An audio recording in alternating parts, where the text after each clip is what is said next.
to finally have Sarah Jane and both Romanas released as action figures in 2020 was just an unbelievable feat.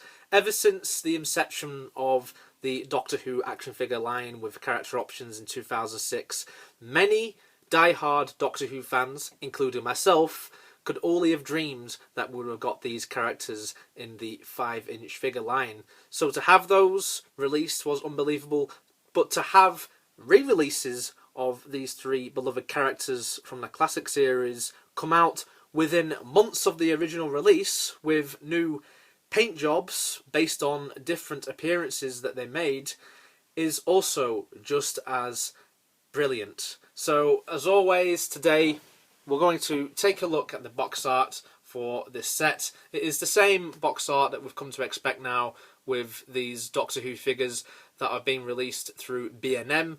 Very nice box, as I've said before. The three figures that we have today are Sarah Jane Smith from The Monster of Peladon, Ramona One from The Power of Kroll, and finally Ramona Two from The Horns of Nimon. And this makes up the companions of the third and fourth Doctor set to differentiate this from the original release of these three figures, which is simply called the Companions of the Fourth Doctor set. If you missed that review of that original set, the Companions of the Fourth Doctor set that is, then please be sure to check that out if you haven't already done so. So without further ado, let's take a look at these figures, starting off with Sarah. So first thing I should note about these figures in this set is that the legs all use the same leg sculpt on every single figure in this set.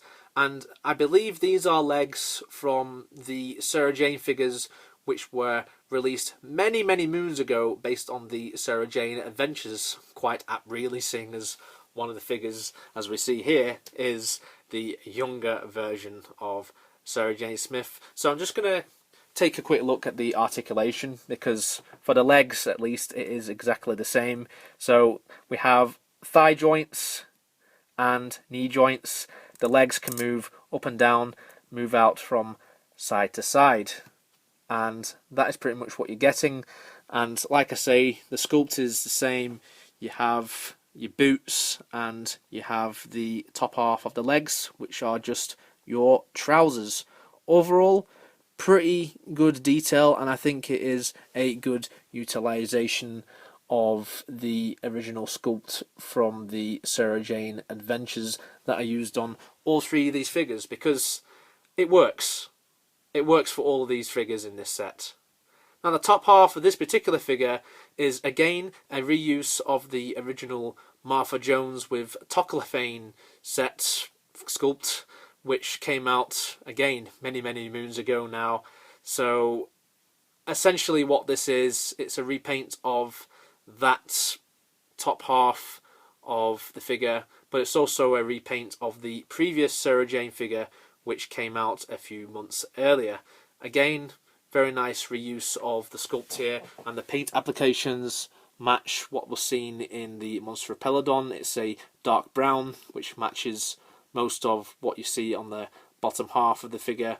You've got little streaks of a lighter brown just at the corners there, and once again you've got little details of things like the buttons and the buckles. Got a few creases here and there on the arms, and you have a little belt just at the bottom there.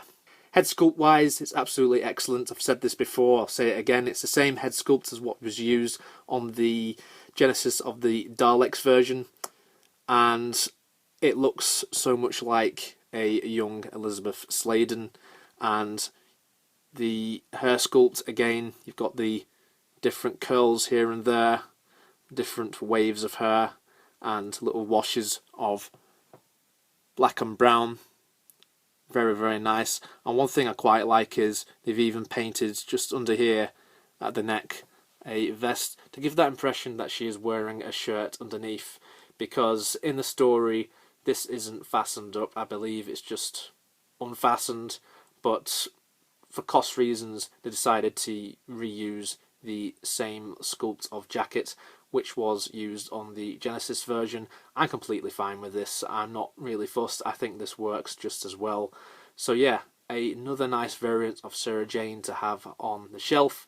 And we'll quickly go through the articulation on the top half of the figure. So the head is able to do 360-degree turn very easily, and you have shoulder articulation, bicep articulation, elbow articulation, and wrist articulation.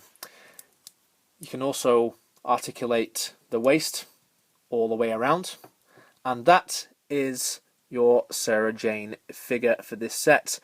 Very nice figure, very nice variant to have of Sarah Jane, and it's also quite cool that we've got a variant of Sarah Jane which isn't from the Tom Baker era. We have one from the Pertwee era, so essentially you can display this alongside your third Doctor from the Monster of Peladon, which was also released earlier in 2020. Next up is Ramona One, aka my favourite figure from this set.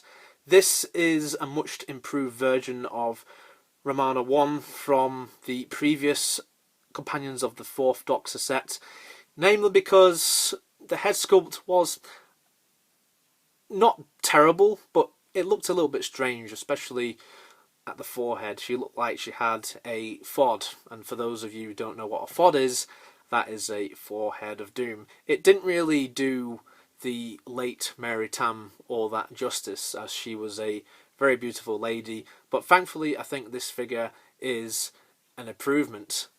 This figure, as I said before, it uses the same leg sculpt, so I won't go on too long about that, but they are just painted black. Again, you've got the same boots there, which was used on the Sarah Jane Adventures figure.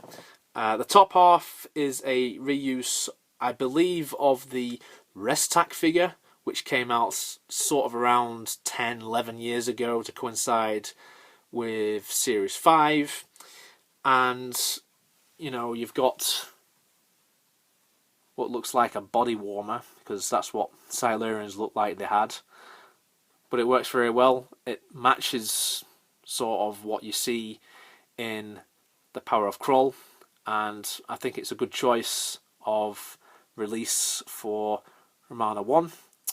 The arms are just black underneath, so she's wearing a black shirt. And then if we take a look at the head sculpt, I think this is where this figure really shines. I think it's an absolutely beautiful head sculpt. It really does Mary Tam a lot of justice, and very much underrated companion in my eyes. She is actually one of my favourite companions from the show. She only did one season, of course, so very nice to have not one but now two variants of this character on the shelf, and I very much think that this is the better variant that we've had out of the two. As I said, the Pirate Planet one was alright, but there's a few things that looked a little bit weird, namely the jacket that she wore. She wore a pink jacket over a white top, and a little bit of the pink sort of bled over onto the white. But all in all, it was still an alright figure. The jacket, or the body warmer, whatever you want to decide it is painted red. Sort of looks a little bit orange, so I guess you could say it's a mix between orange and red, a light red. And you've got the black belt here, you've got the zip here, and as I said, you've got the black shirt under there. Articulation, top half of the figure can do 360-degree turn, but I'm very careful doing that because this is all made out of rubber, it's PVC, plastic. You have 360 at the shoulders, but again, it is sort of hard to do it in all one go because of this rubber piece here. You have your articulation at the elbows and at the biceps. It's very, very loose on these arms, but I think that's just how they were designed in the figure. And you also have 360 degrees at the wrists. And one thing to note, I almost forgot about this, she is wearing her watch. Not much detail that's been put into this. It's just a black watch with a face which has just been painted all black as well. But overall, yeah, I like this figure. I think the head sculpt, as I said, it's better than it was before. I don't think it's a completely new sculpt. I think it's just a case of the hair sculpt has been put lower down and it looks much, much better. And the hair just looks amazing with all the curls and everything. So yeah, this I think is my favourite figure from this particular set. It does what the Pirate Planet version didn't quite manage to do. One thing that I'll say once again though, I really, really wish that we did get a reboss operation version of Ramona One, as I think that is the definitive look for this character. But for now, I'm very happy with the two that we do have. Next up is Ramona Two, based on the Horns of Nimon, everybody's favourite story. Once again, this uses the exact same sculpt which was used on the original version of Romana, and that was a Sarah Jane Adventures figure itself. As ever, the legs are the same, so I'm not going to go on too long about that. You just have your cream trousers and you have your black boots. And the top half was also a Sarah Jane Adventures figure, so once again, we're using that exact same sculpt as what we saw on the Destiny of the Daleks variant of Ramona 2, except this time it's painted differently. Her jacket has now been painted red, which matches what you saw in the Horns of Nimon. She also has her red gloves, which looks surprisingly effective, looks different, because you don't often have characters that have gloves as action figures. One that comes to mind is Roger Delgado's Master, but you know, it's still awesome that they decided to do that. They didn't have to do it, but I think it's a nice little extra bit of detail. One thing I have to mention, I always thought this looked weird, it's the inside here, right? All this just looks weird, but I think the fact that character decided to sculpt something underneath at least, or paint something underneath, they didn't need to do it. I'll just give you a look at the head sculpt. Looks very much like Lala Ward's. The hair is very nice, nice wash of brown, or a very dark blonde at least, with little streaks of black in there. Very nice head sculpt, and the hair is a separate piece made out of rubber just like that. So I guess if you wanted to, you could make it look like she's running about the place inside the corridors. And as ever, articulation for Ramona 2. There's elbow articulation that goes all the way around. You can go all the way around with your biceps, back and forth with your elbows. You can just about do the wrists, but it's very hard due to this coat that she's wearing. But alas, it is possible to do, and it is possible to do a 360-degree turn at the waist. I'm not going to do it because it's quite difficult to stand her up.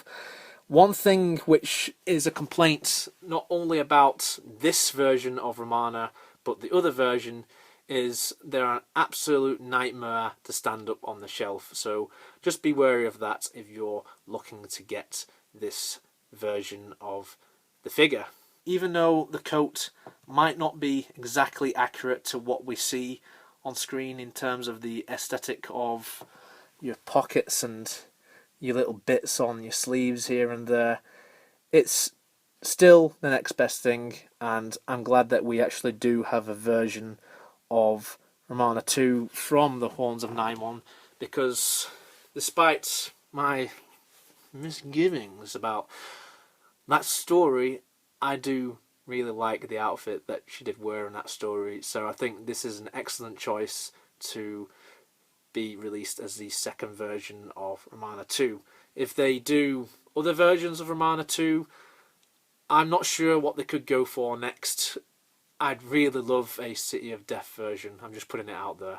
The companions of the third and fourth Doctor sets overall doesn't fill me with as much excitement as the initial companions of the fourth Doctor action figure set, but it's still very good. It's a good follow-up from that set. I think we've got another cool variant of Sarah Jane Smith.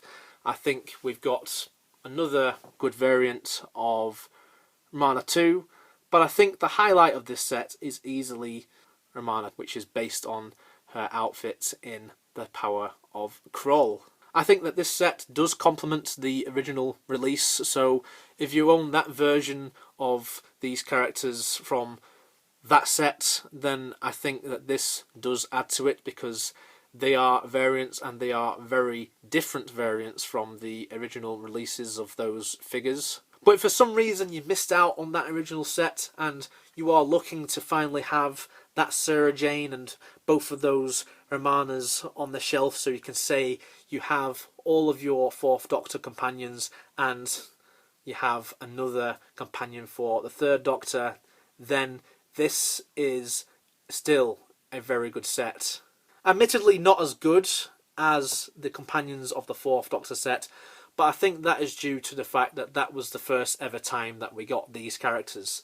This is still very good though. I cannot stress that enough. This is still very good, and it is one of my favourite sets to come out from the last year or so.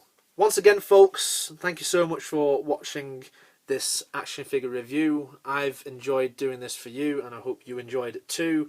Stay tuned for more Doctor Who action figure reviews right here on the channel, and if you haven't already, hit the like button, subscribe, hit the bell, comment below, tell me what you think of these figures, and I shall see you in the next one.